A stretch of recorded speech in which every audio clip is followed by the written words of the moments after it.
Yes, ladies and gentlemen, thank you and thank you so much for joining us. And of course, this is Daniel Onsare Nyakaka.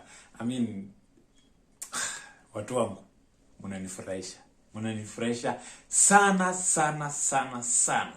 Yes, and of course, ninajua mshasoma title. The topic is all about Moses Kuria na vituko zake kama kawaida. We've taken long to do the video, but here we are. Yes. So, today I had a privilege to sit with the Right Honorable Raila Amolo Odinga, and I asked him a question: why, or do you think putting in leaders who are politicians to be CSs and PSs is a good idea? And then he had a very interesting answer, of which I could want you to go back and watch the video. But he said, kuweka viongozi ama politicians kama CS, it's not an issue. But kuweka politicians kama PS, because it's a serious docket, it's a very big joke, of which the government of the Right Honorable William Samoei Ruto imeweka so many former politicians kwa hizo dockets, of which that is one sign of a failing government. And now we go back to CS Kuria mwenyewe. Yesterday, most of you, I think you saw the interview at Citizen TV, and you know, the way Moses Kuria alikuwa anaulizwa maswali, I think he had no idea or no clue of what he was supposed to answer. But one thing I have to tell you, that Moses Kuria is one smart guy, but jana ilimpiga chenga. So ajui vitu kwa ground ziko aje. Yeye anasema piga simu Roysambu, piga simu wapi uconfirm. So now Moses Kuria was asked about the cost of living. Wakamwambia mafuta ilikuwa juu imepanda, imeshuka kidogo, nini unga, nini vitu, yani the way the conversation, the question was being asked ilikuwa so perfect, because walikuwa washa display the numbers on how the figures are right now in the market.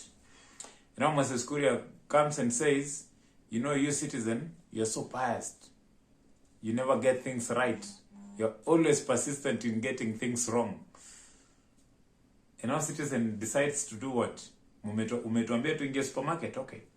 Hiyo ni aje? Poa. Reporter wetu uko wapi? Niko Eldoret. Ingia tafuta supermarket hapo, ingia utuambie bidhaa ziko aje, bei ya mafuta iko aje. And now when Moses Kuria was seriously arguing, they cut him and told him, yo, ni aje, tuko na mtu kwa ground Eldoret ni ocha kwa president. Let's get to hear vile vitu ziko huko. Of course ninaweka video mtawatch. So what am I trying to say? What am I trying to bring this up? Our CSs, most of them, and I have to admit one, the lady, the CS who was there, is very smart and perfect. The health, mwenye ako kwa health sector, kudos. Yani, wewe tick, you're the best. Uko sawa kabisa kwenye uko. President hakukosea. But now, Mr. Kuria, kazi yake ni hasira. Kazi yake si kujibu maswali vile zinatakana. Kazi yake yeye tu ni hasira. Oh, sijui kitu fulani hamjafanya, kitu fulani, yani is blames back and forth, blames.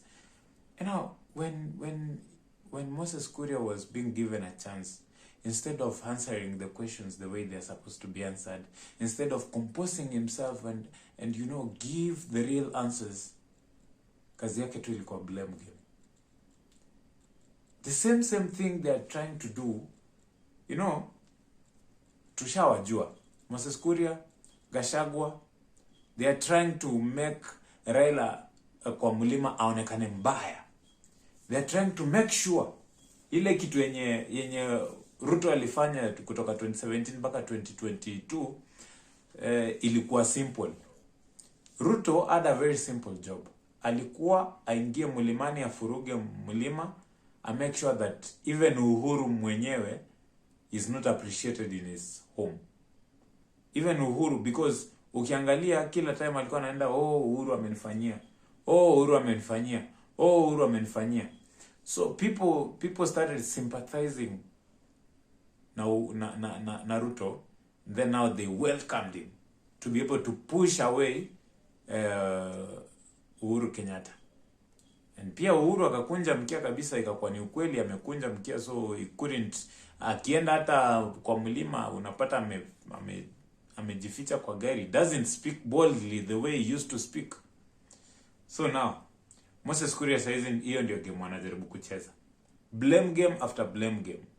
Oh, kitu ikifanyika, oh Raila alifanya. Raila kitu fulani nini, until when you're being asked simple questions you can't answer, but you can be able to blame people. Tell us, niaje our government imefanya ABCD, and this is the plan that we have to reduce the high cost of living that is making Kenyans go crazy. This is the cash that we have in our covers, and this is the plan that we have. But when you are asked a question, unaanza kusema wewe sijui Sami Gituku una sijui nini. Mr. Kuria, the questions were so simple and direct to the point, but you made it look like ulikuwa una behave ni kama uko kwa class ya drama. You know, you are behaving like someone who was acting drama or doing a play kwa stage for students to be for people watching to be entertained. That was not an entertainment scene. That was a place yenye mlikuwa mmepatiwa 2 hours to answer the questions. What has your government done the past 1 year?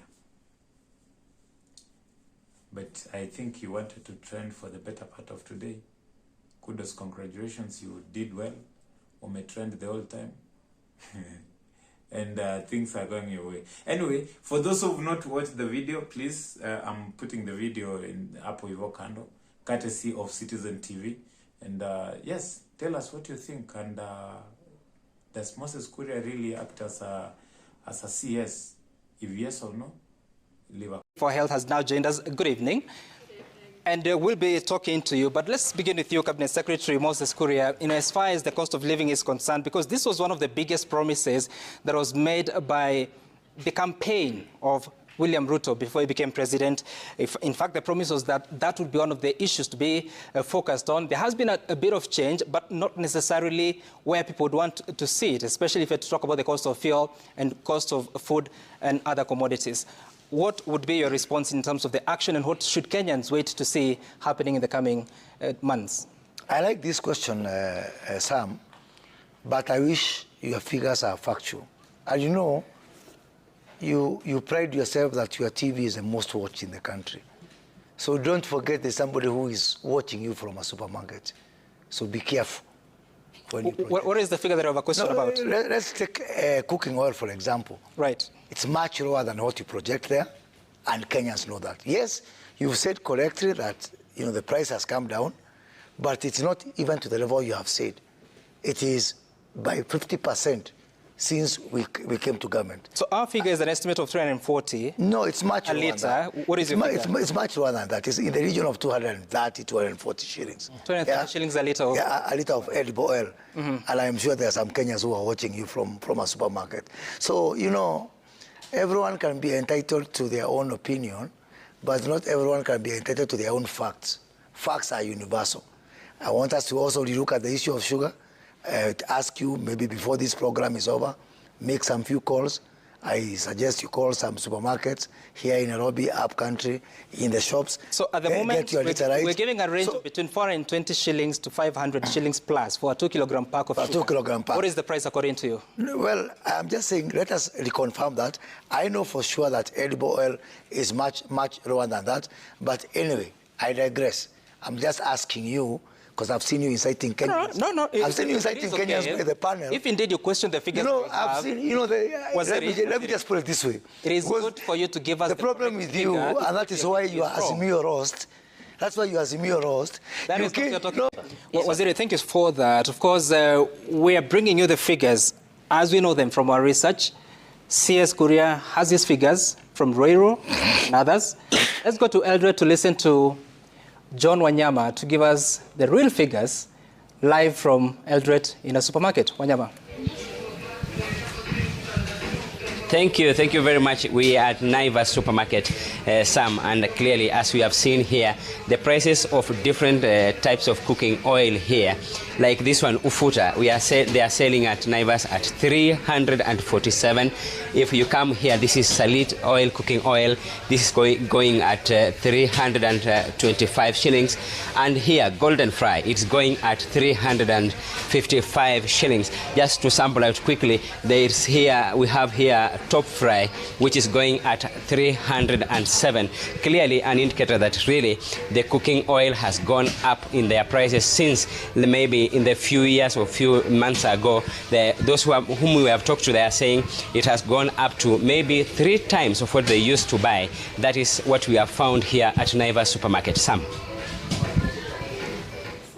Okay, all right. Thank you so much, John Wanyama. I see Waziri Nakhumicha, you're perturbed by the figures. You have it on your board. That is 450, September 2022. It was 450. Yes. Right now, the figures that he's reading, the list that he has talked about is 307. And that's 5 liters. No, Waziri, he has given a range. There are different brands. Some are 347, others are 325. Yes. We're given there an estimate per liter or per of 5 liters? per liter, 1 liter. Yes. September 2022, a liter